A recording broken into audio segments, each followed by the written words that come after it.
Kaixo, gu bigarren taldea gara, eta gure proiektuan egutegia da.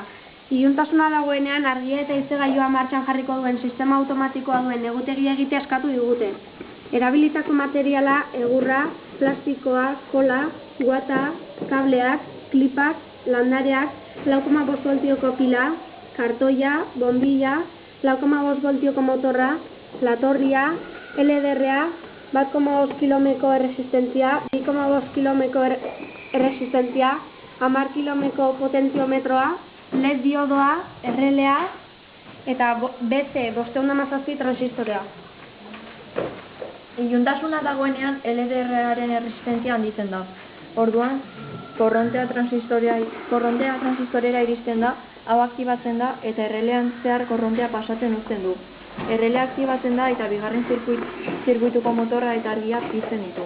Orain, funtzionatzen duela frogatuko dugu.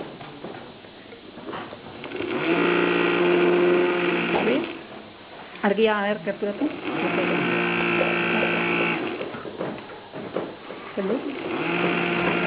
Gerturatu argia berriz.